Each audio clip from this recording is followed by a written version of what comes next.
We all can agree on that COVID-19 has stopped all sports activities from happening this year, from football to basketball to baseball to soccer to track and field and all other sports that I missed. We all know that was a tragic that struck us out of nowhere. We all was ready to go into the season with our sports this year, but nature had other plans along the way, as some people may say.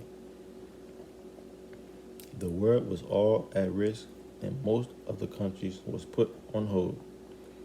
That nobody didn't even get to practice, better yet, been in the same room with each other. Expectations were very high heading into the season for 2020. It'll be different going into 2021 because for the seniors, we'll have to decide whether to move on from the team or return for the 2021 school year. That option is available as the NCAA has granted an extra year of eligibility for spring athletes due to the cancellation of the season. We have to come in the spring with a different mindset as if we got set back a year from school and be really focused. I say this because we have to make up for the time that we missed and apply pressure all year long. Welcome back, guys. You tune in with Corey Hammond, and this is where I left off. Edward Waters College softball season had its wins and losses throughout the season. I will be filling you guys in with the recaps. It was a tale of two games for Edward Waters. 1-1 in their 2020 season opener as they hosted the Consequence of Florida National University. 3-3 in a doubleheader at Jay Gardner Nip Sam's Softball Park. The Lady Tigers won Game 1 in dramatic fashion, 4-3, but could not duplicate their success in Game 2, failing by a final of 11-0 in 5 innings. The Edward Waters offense went cold and their defense did not help matters either, allowing 22 runs in 2 games against Ave Maria in their doubleheader on Saturday afternoon at the AMU softball field.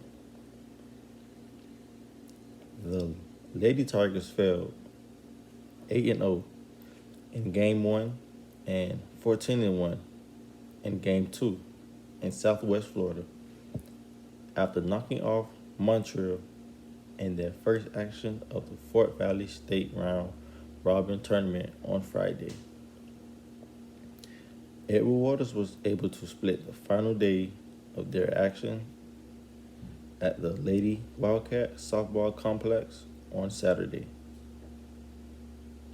EWC lost to Montreat 12-3 in their first game, but held off FSU 8-6 to leave the weekend 3-1 and 7-5 overall. That's pretty impressive. Like their baseball brethren, the EWC softball squad took the ride north to the Peach State to face the Lady Barons of Bruton Park in a doubleheader. Unfortunately, also like their baseball brethren, the Lady Tigers met the same fate, falling 3-2 in Game 1 and 10-3 in 5 innings in Game 2 due to inclement weather in the Jacksonville area throughout the afternoon and evening. The scheduled home softball doubleheader versus Albemarle University, originally scheduled for Tuesday, February 25th, has been rescheduled. It has been determined that due to the amount of rain over the past 2 days in northeast Florida area, there will not be adequate enough time for the home softball facility at Jay Gardner Nip Sounds Memorial Softball Park to dry. Thus, the softball contest between Edward Waters and Albemarle University, scheduled for Thursday, February 27th, has been canceled. The EWC softball team has 5 key players on their team, such as Brooke Spalding, Ashley Compass, Tiana Thomas, Jade Jerez, and last but not least, Alyssa Fonda. The returning players that I know of would be Spalding, Alyssa, Ashley, Tiana, and Jade. Spalding had a memorable junior campaign as she led the AII in batting average at .558 and 43 at-bats this season.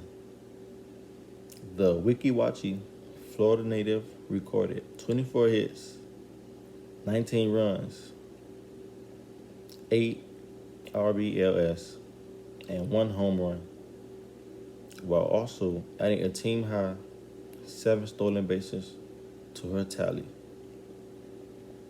Ashley added another postseason honor to her career trophy case, thanks to her .347 batting average. The native of Hudson, Florida, finished the abbreviated season notching 17 hits and 49 at-bats, scored 12 runs, had a team high 18 RBLS, and recorded her first collegiate home run on February 12th in a 17-9 rout of Trinity Baptist. Rialto, California, native and South Carolina State transfer Tiana Thomas made the most of her regular season in purple and orange in 2020. The catcher/third baseman was third on the squad with a .417 batting average. She had 15 hits and 36 at-bats, crossed home plate 13 times, and had 5 RBLS. ASA Miami Junior College transfer Jade Jerez finished 2020 second on the Lady Tigers in batting average at .469 with 15 runs and scored in 32 at-bats. The Lake Worth, Florida native, also has 6 runs scored, 10 RBLS, and 2 homers on the season. The coach's spotlight of the girls' softball is pitcher/infielder Alyssa Fonda. The Miami native has been instrumental in the Lady Tigers having twice clinched runner-up positions in the Association of Independent Institution Championships and appearances in the NAIA Softball National Tournament in her freshman season in 2017 and her junior campaign 2019. My prediction on the upcoming season is that it's going to be a new year. So that means a new mentality is coming into play for those girls, coaches as well. The bar has already been set high for them. Now all they have to do is believe that they can live up to it and show out this upcoming season.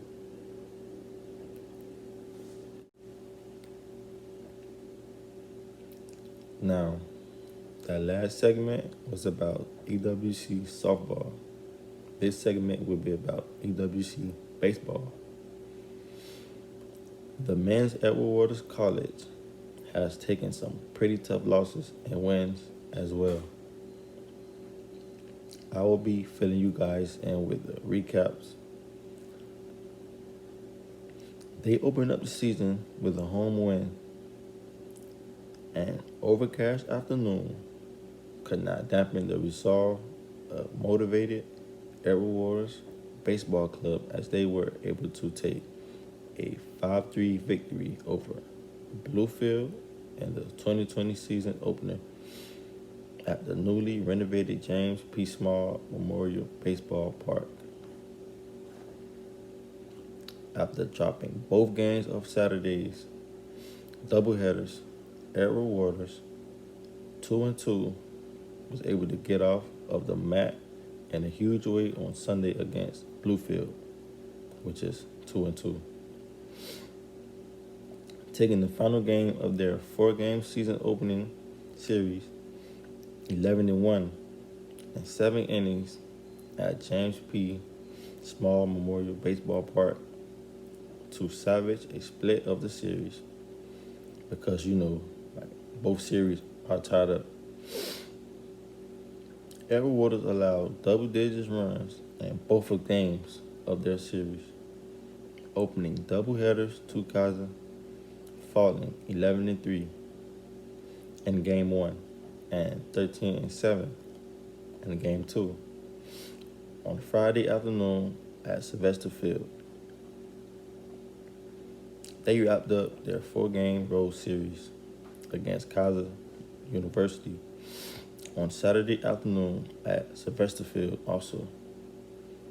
The Tigers were able to split both games of the doubleheader, winning 5-3 in Game 1, but falling in Game 2, 10-4.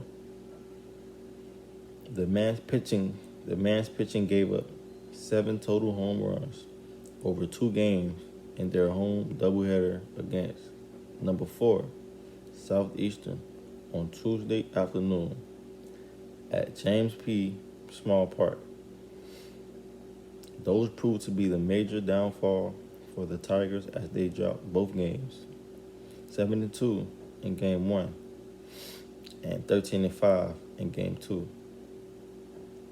A top of the 9th inning rally comes up 1 run short as Edward Waters fell to Bruton Parker, 7-6, in the opening game of their 3-game series that Friday evening. Friday's doubleheader was the epitome of the good, the bad, and the ugly for Edward Waters in their return to James P. Small Memorial Baseball Park against visiting Florida National. The Tigers outlasted the Conquistadors in a wild opener, 15-13, but their bats were silenced in the ninth caught, falling 9-0. A walk-off infield single in the bottom of the 10th inning from shortstop Jose Ramirez Rivera sent fans and the team into a frenzy as Edward Waters took a 5-4 decision against Toccoa Falls in the first game of a 3-game weekend series, also at James P. Small Memorial Baseball Park on Friday. The men's baseball key players are Caden Frankie, Arnie Ruiz, Mayu Guerra, and Damani Thomas. Junior third baseman Arnie Ruiz was third on the squad with a .302 batting average with 19 hits. 19 runs scored, 7 RBLS, and 3 stolen bases. Pretty impressive, if you ask me. Junior center field, Damani Thomas, had a solid debut season for Edward Waters College, recording a .304 batting average with 12 hits, 19 runs scored, 11 RBLS, and a all-time high 3 home runs. Senior pitcher and Jacksonville native Manuel Guerra was dominant on the mound for Edward Waters College, finishing the season with a 2-2 record and 36.2 innings pitched, and had a career-high 31 strikeouts, including a phenomenal 13 strikeout effort in his season debut on Friday 3rd versus Bluefield. The returning players that I know of would be Arning Ruiz, Caden Franklin, and Damani Thomas. The coach's spotlight for the men is Kemal Richardson, who picked up his first career conference honor by picking up the Champions of Character Award given to a student athlete that best exemplifies the NAIA's 5 core values of integrity, respect, responsibility, sportsmanship, and servant leadership. My predictions on the upcoming season is that they will be a little tougher than they were the past seasons.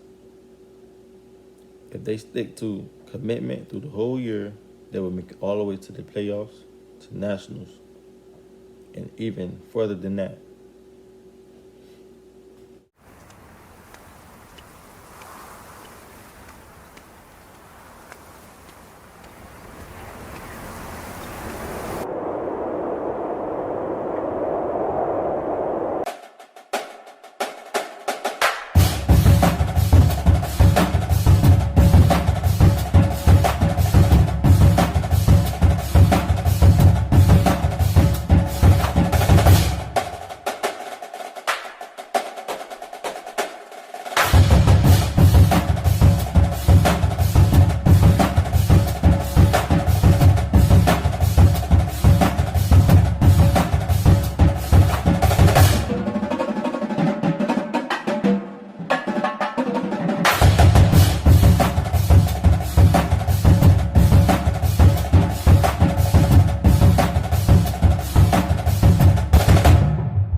This segment, I will be discussing with you guys about track and field. I feel like the track and field athletics did a good job the past year. I will be filling you guys in with the recaps on the season. Edward Waters had a solid showing at the 2019 Gulf Coast Athletic Conference Outdoor Track and Field Championship at Tad Gormley Stadium in New Orleans. The Lady Tigers brought home the runner-up trophy in this year's event, earning a combined 184 team points, finishing just behind eventual conference champ Xavier with 216 points. Edward Waters finished ahead of third place Sunno with 72 points. Fourth place Philander Smith with 63, and fifth place Dillard with 62 points. Despite battling through injuries for a majority of the season, Edward Waters was still able to establish themselves as the preeminent men's track and field program in the Gulf Coast Athletic Conference, clinching their fifth consecutive GCAC title and eighth championship in the last 9 years. The five-time and defending Gulf Coast Athletic Conference champion, Edward Waters Men Track and Field, opened their 2020 campaign on Saturday as they took part in the Bahama House First Chance / Last Chance meet hosted by Embry Riddle, Master of University at the ERAU Track and Field Complex. Top 5 performances from the men's 4x100 relay team, 4x400 meter relay team, and 16-meter sprint medley relay team highlighted the EWC efforts at the Savannah State Relays on Saturday at Theodore A. Ted Wright Stadium. The EWC men's 4x400 meter relay team, Jordan Bell, Solomon Stevens, Javon King, and also Jaquan McCants all placed third in the event with a time of 3 minutes 34 seconds. The men's 1600 meter sprint medley relay team, Jaquan McCants, Javon King, Jordan Bell, and Solomon Stevens also earned the third place at 3 minutes and 49 seconds, finishing behind Central State and UNC Wilmington. Wrapping up the relays for EWC was a 5th place finish for the men's 4x100 meter relay team. Javon King, Jaquan McCants, Isaiah Laster, and Lazon West, turning in a time of 45.43 seconds. The EWC men's track and field team has been in the picture of dominance over the last few years, winning the last 5 consecutive GCAC championships and 8 out of the last 9 titles. The purple and orange, however, were just edged out of taking the top spot in the GCAC preseason coaches poll, placing second behind Dillard. The conference office announced on Tuesday afternoon they key players and returning players also at Edward Waters for track and field are Clevance Alexis, Linton Maggie, and Fedner Holm. Clevance Alexis led an EWC sweep in the javelin throw, taking first with a toss of 37.87 meters. That's major.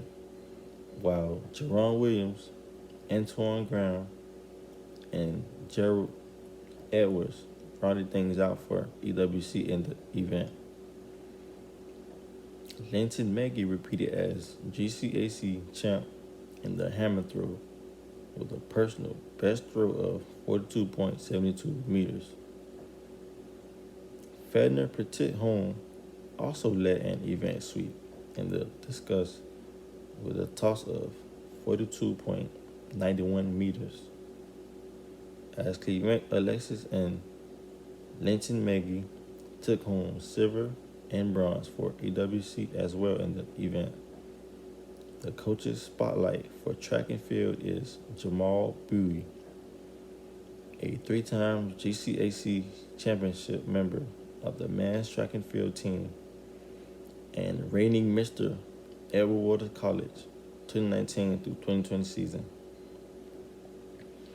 My predictions on the upcoming season is that they will get stronger and faster as a team, and they will work together more to achieve their team as well as individual goals. In this segment, this is where I give a brief, short statement about my thoughts on the spring semester. My thoughts about the spring semester is that it's going to feel kind of weird to me because I'm kind of getting used to being home all this long time, and now I have to get used to transitioning into a classroom and get that classroom vibe again, have that classroom mindset again. I have to train my mind for the spring semester to be on campus and not home anymore. I believe that this fall semester has better prepared me for the spring semester, but I still have my concerns about the safety of returning to campus and the risk for COVID-19 transmission.